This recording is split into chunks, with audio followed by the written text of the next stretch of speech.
Time for another edition, a happy edition of Sharper Square, Chad Millman, CCO Action Network, all odds provided by DraftKings. So not only did I go 4-1, two other games I would have bet won. So it was that rare week outside of the Patriots-Cowboys play, Chad, where I was on the right side of almost every game. I've hit 7 out of my last 10 picks out of a dreadful, let's just say this, I hit it in the weeds week 1. It happens, okay, whatever. Listen, you know what you did? You put on your big boy pants and you rallied. And that's what professionals do. You don't dwell I'm not a professional. on the weeds. You don't dwell on the weeds. You don't dwell on the bad times.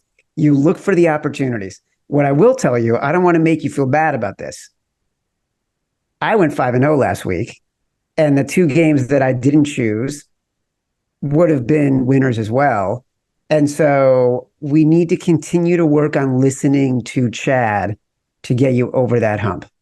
I feel like the last 2 weeks, I was more aggressive telling you to listen. Well, you also talked me out of the Rams game, which I didn't love, but I don't hold grudges. It's no big deal. Did I? Yeah. I don't remember what happened in that game. You know what? You're just like my wife. You forget all the mistakes. I'll remind her of stuff. She's like, I don't remember it. And I'm like, that's kind of a shaky out. Yeah, I don't know. Colin, I don't know what you're talking about. All I know is what I know. So I feel last week I had some games I really, really felt strongly about. This week I have leans. I don't think the numbers are as good, but I have leans. I'll give you a lean I like. Okay. Bengals, I saw it at 2.5. Let's say it's -3 on the road at Arizona. So the word is out. Arizona is pretty sneaky good. Nobody now is going to Arizona thinking they're getting a W. Okay, they beat the crap out of the Cowboys. So everybody knows this is a work trip. Bengals lose ugly, embarrassing, huge urgency, and now Burrow appears to be as healthy as he's been. Very rarely are you going to get a Joe Burrow against a backup, and all I got to give up 2.5 to 3 points. Arizona's sneaky good, but now everybody knows it. You don't have a locker room here who's like, it's Arizona. They got to win this football game. Like, Baltimore's winning. They have to win this football game. Cleveland's good. Cincinnati -3 on the road. I think it's a sharper square. No, it's not. If it's at 2.5, I think you're going to get some support. But the reason it's gotten to 2.5, Colin, is because the wise guys keep coming in on Arizona, right? So this game opened on Sunday night at Arizona +6. Within the first hour, from 7:30 to 8:30 on Sunday night, Eastern time, it moved from 6 to 5.5 to 5. By the next day, it was at 4.5. And then by the middle of the week, it was at 3, right? So now all of a sudden it's Thursday and you're starting to see 2.5. What's that telling you is that the wise guys are continuing to bet on Arizona. And there's a couple of reasons why. Number one, Arizona is just a better team than people expected. And I think you're seeing this with both Arizona and the Colts and with Philadelphia, in that the Eagles, they're still great because they have incredible players and Nick Sirianni is a really good coach, but they're struggling with new coordinators because the coordinators they have were so good last year, and now those guys are running the Colts and the Cardinals, and those teams are both overperforming. Cardinals 16th in DVOA, which you don't have to look it up. It's just a fancy way of taking every metric that exists in football competitively and putting it into one. And it basically says the Cardinals at 16, the Bengals at 26. I feel like after 4 games, you might say Joe Burrow is healthy. Joe Burrow can't throw the ball downfield right now. And I think you have enough of a sample size to say, okay, this isn't just a quirk that needs a tweak. This is an issue that they need to get over. And I don't think it gets solved in a week between games. They need a bye week to sort of get everybody healthy and on the same page again. All right, I like the Steelers +4.5 at home against the Ravens. Ravens are a little overvalued because they beat a backup quarterback who's not very good, wasn't great even in college, but had a nice preseason where nobody plays. No starters play anymore. The Steelers were humiliated. Go look at Tomlin after humiliation or ugly wins. Go look at good foundational programs after ugly wins. 4.5 is outrageous. It should be a field goal at max game, maybe less. Sharper square, Steelers +4.5 at home. Sharp as a knife, my friend. And I had to put on my glasses because I have so many stats to tell you about why this is a sharp play. It is frightening. Just about Tomlin, right? 55, 31, and 4 against the spread as an underdog, the most profitable coach as an underdog. the past 20 years. As a home dog, 17-5-3. A dog in the AFC North, 22-8-2. Now let's talk about this series, right? The underdog in this series, when the line is three or more since 2005, when Tomlin became head coach, the underdog is 21-3-3. The underdog has covered 11 straight in this rivalry. The underdog is 15-1-1 against the spread in this rivalry since 2015. So I'm telling you right now, the Steelers are the right side here. It's a little bit scarier. And also, there's a whole boatload of data that will tell you Lamar Jackson as an underdog is just significantly better than he is as a favorite. We've seen it the past 2 weeks, right? Like what they did against the Colts and then what they did last week. He was an underdog last week. He was a favorite the week before. They play different. They act different. He is a favorite this week on the road. The wise guys like it. They liked it at 4.5. They liked it at 4. It got bet down to 3. Then it went back up because the public came in on Baltimore. Wise guys like this play. I like Jets plus 2.5 at Denver, and here's why. Chicago's defense is not great. I do think Russell Wilson and Sean Payton they've kind of solved, they are what they are. There's not a lot of juice to it, but the numbers tell you he's back to being a B quarterback. He doesn't have the juice that made him an A minus quarterback, but he's moving the chains. This defense is awful. I mean, Chicago marched. Chicago can't move the ball against anybody, marched. So the Jets, I don't think Kansas City was an outlier. I think they're really, really good defensively. And I think Robert Saleh is such a passionate person that that game is an easy game to sell. Sean Payton told me something once, and I've never forgotten this. The best weeks are when it's easier to coach players when they lose. They listen. The perfect week is when they play like crap and win. So the Jets didn't. But they played really well and lost.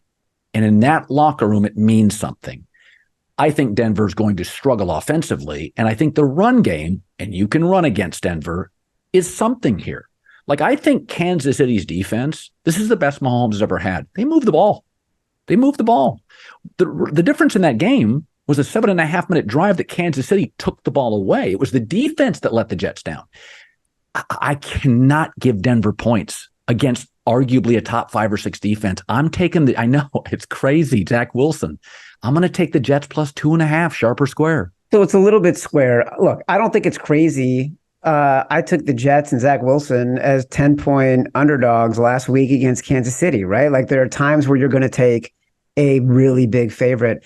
I think with this number and what you've seen is the wise guys, the money is coming in on Denver. This line, the public bet this line down from Denver -2 to Denver -1.5. And when it got to 1.5 today, Colin, it got bet back up immediately. And the money on Denver was so strong, it went all the way from 1.5 to 2 to 2.5.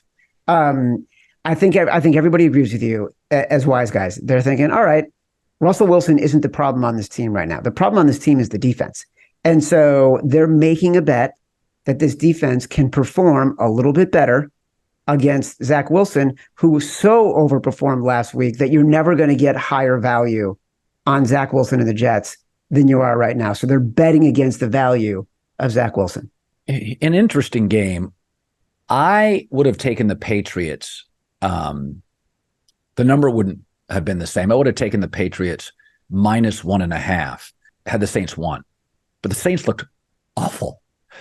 And it's like, okay, the Saints have better personnel, some really interesting offensive skill people, the better quarterback in this game, and they're getting points.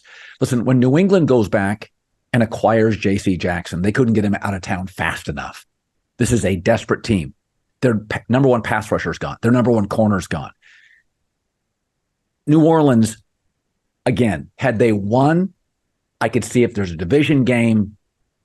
New Orleans, I don't know if they'll play that bad the rest of the season. I think they'll be engaged. They have a coaching deficit, but almost a credit across the board on everything. I'm going to take the Saints plus 1.5 sharp or square.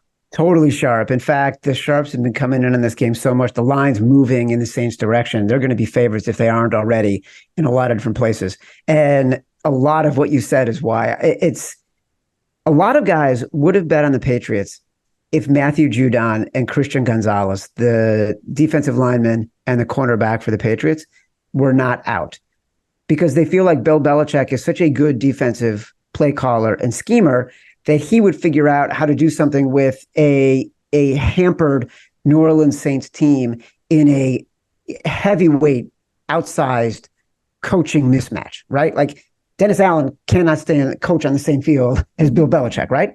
So that was why they were leaning to the Patriots. But with these guys out and the fact that Mac Jones is just terrible, like he has not looked good in any capacity, in any situation. And I think the wise guys early in the year were giving him a little bit of the benefit of the doubt. I was. Like, everybody was, right? Like he was playing in a monsoon. He was playing against great defenses. But look, he just can't make the plays. And you're seeing that week after week after week now. And so I think the wise guys, the bloom is off the rose a little bit for sort of thinking that Bill O'Brien was going to be able to do something with Mac Jones. And so they've come in on the Saints pretty heavy. Listen, we've all had fender benders in our life. Sometimes it's even more serious. But even if it's somebody else's mistake, you can lean on Morgan & Morgan. It's the nation's largest injury law firm. 100 offices and over 800 lawyers. With over $15 billion, that's a B, billion dollars recovered, Morgan & Morgan has a proven track record of fighting for you to get full and fair compensation. Submit an injury claim with Morgan & Morgan. It's really, really easy. It's almost like a quarterback, an offensive head coach, and a GM that gets some good weapons makes their life easier. We all need somebody, good or bad days, to make our life a little easier. That's what Morgan & Morgan does. If you're ever injured, check out Morgan & Morgan. Their fee is free unless they win. For more information, go to forthepeople.com/Colin or dial pound LAW, that's pound 529 from your cell phone. This is a paid advertisement.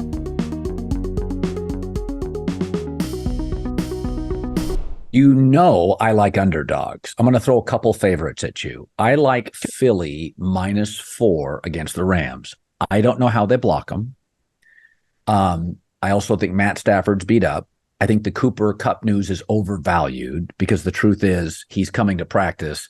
There's no timing at all. The Rams are right now a better story than a team. McVay is having a wonderful year coaching. They gave the Cincinnati game away. But there were signs in Philadelphia. Greg Cosell talked about it on my show this week. You can see stuff clicking. They lost Shane Steichen.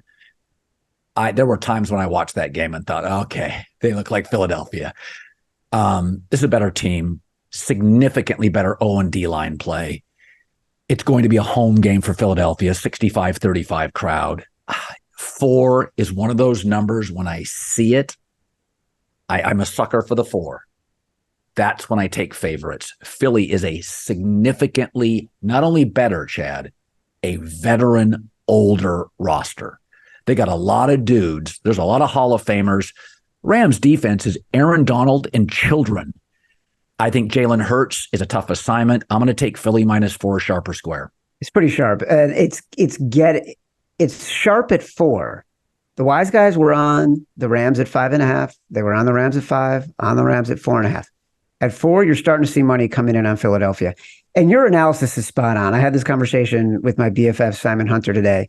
And we're talking about this game and why people like betting the Rams at 4.5, right? They're undefeated against the spread. Matthew Stafford has been playing incredibly well, even without Cooper Kupp. You found some talent in Nakua and Kyron Williams. The defense has been good. Aaron Donald has been rejuvenated, right? And McVay has been coaching a great game. Been coaching great all season, except for that one game against the Bengals.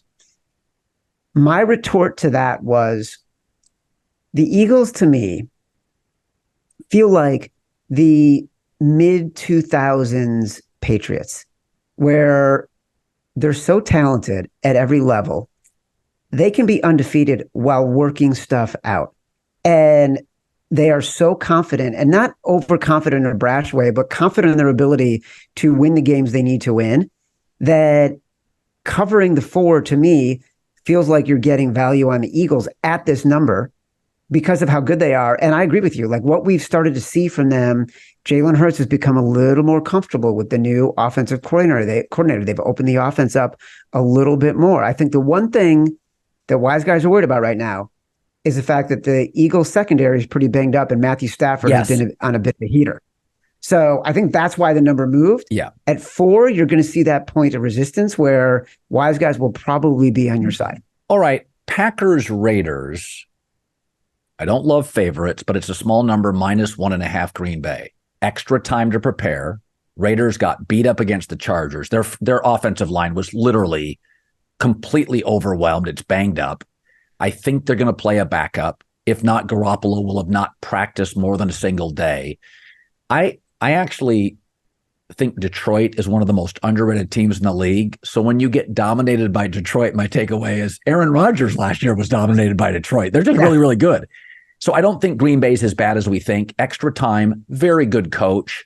I think I take the Packers -1.5. I think the Raiders off that Charger emotional. That's a big rivalry game that nobody appreciates out east. The Chargers and Raiders have been in wild games in the last several years. They're wildly emotional. The crowd. I'm going to take Green Bay -1.5 sharper square. Last several years, Colin, last several decades, they've been in these wild, crazy games. It's the best rivalry in the NFL that nobody talks about. Dude, you and I are old enough to remember like Dick Enberg in the late afternoon game on Sundays from, Oakland Alameda Coliseum or Jack Murphy Stadium, where these two teams were lighting it up and trying to kill each other. Yeah. During the 80s. Like, it's a great, great rivalry. You're kind of wrong on this. The wise guys have been all over the Raiders, so much so that the line is actually moving far in their direction. They'll be favorites by the time this game kicks off if they aren't already, depending on where you're looking, right? So last week, they played the Chargers. They actually outplayed the Chargers in the game. Yeah. Like, they gave the Chargers multiple short fields. Aiden O'Connell, I thought he looked really good. Unfortunately, he played like a rookie, right? He held the ball too long, didn't get rid of it downfield, had many fumbles, made that really bad interception when they were about to tie it on the Chargers 3-yard line. And he made a bad play. It was a miscommunication between him and his receiver. The receiver didn't go all the way out, and he threw it to the corner of the goal line. And the Chargers intercepted it, and he sat down, right? And so they had every chance to win that game, even with all the mistakes. So they were in that game. And look, the Packers, there's been a lot of love for Jordan Love, and appropriately so, because they played well early in the year. But I think the last 2 weeks, he's been a little bit exposed. And wise guys are pulling back a little bit. Like, if you're talking about quarterbacks who are starting for the first time, people are much more excited about CJ Stroud. They're much more excited about Anthony Richardson. They are less and less excited about Jordan Love, whose completion percentage is not very good. He's made some good throws, and he's shown the willingness to make throws, but he hasn't been accurate. So going on the road as a favorite is not a place where the wise guys are going to put their money. So I don't love favorites. We always play a game. There's a game I ask you that you can talk me into, which you usually do. Last week it was Titans-Bengals. You talked me into it. I put it on Friday morning into the Blazing 5, the latest I've ever put a game into the Blazing 5 an hour before Blazing 5, and it was a big winner. So let's pivot to that. The game I'm going to ask you about, Jacksonville-Buffalo. So I don't like favorites. I'm worried that Buffalo beating a rival badly comes a little bit back down to earth. Jaguars are very comfortable in London. They've played there. This will be the 11th or the 12th time, maybe the 11th. Favorites usually win this game. In fact, I think they're 22-9. Yep. Jacksonville can keep it close. I did think against Atlanta from the very early stages of the game, they had a plan. They executed it. That was a big game for Atlanta. I think I would take the points with Jacksonville off a Buffalo dominating home win. This is the game I'm going to ask you about. Where would you lean? Talk me into it. I would lean Jags because of some of the things you said. I will tell you, in all the conversations that we've had this week, and every analyst I've spoken to, everything I've read, nobody's really interested in this game. Okay. Like, it feels like, yeah, you should take the Jags. but Buffalo is also playing at such an elite level, and the Jags really haven't played at an elite level. That game against the Falcons, if you played that game 100 other times, you would need everything to go exactly the way it went for the Jaguars to win that game. The Falcons actually played really well, and we've talked about this on the show before. We do this thing called the luck rankings. This was the number one game in terms of discrepancy between good luck and bad luck in week 4, meaning the Falcons easily could have won that game if not for a couple of really bad circumstances that always regress, right? So the Jags have not been a very good team this year. So a lot of wise guys are sort of taking a pass on this one. London also makes it a little bit of a different circumstance. You're kind of playing a funky number. You're not getting a 7 that you might get if the Bills are playing at home. You're not getting like a +4 if you had the Jags at home. So it's kind of a no man's land that no one's really interested in, to be honest. All right, now we do the part of the game where it's usually an ugly game. Aesthetically, I like beauty. I'm surrounded by it. I just love it. So talk me in. What did I miss? I'm going to guess this. Can I guess? Sure, of course. Everybody's trying to talk me into Atlanta this week. I've lost more money. I lost as much money on the Falcons the last decade as Tom Brady lost on Bitcoin and NFT. Listen, the Falcons are they're my whole. I have lost. So I just avoid the Falcons. Everybody loves them this week. So is that your game? Yes. God, I knew it. Totally my game. The Falcons are my jam, man. Like I don't want to bet on them either. There have been times this year where I bet on them, and then I'd wake up Monday morning. I'm like, why did I bet on the Falcons? What compelled me to pursue that choice in life? But Arthur Smith, I think, is a great coach. Yeah. And I think what happens with the wise guys, they love his run scheme. It is so interesting. And the truth is, I do this thing every week where we do a film room, right? And I'll break down a play with Simon Hunter that we think is going to influence our bet.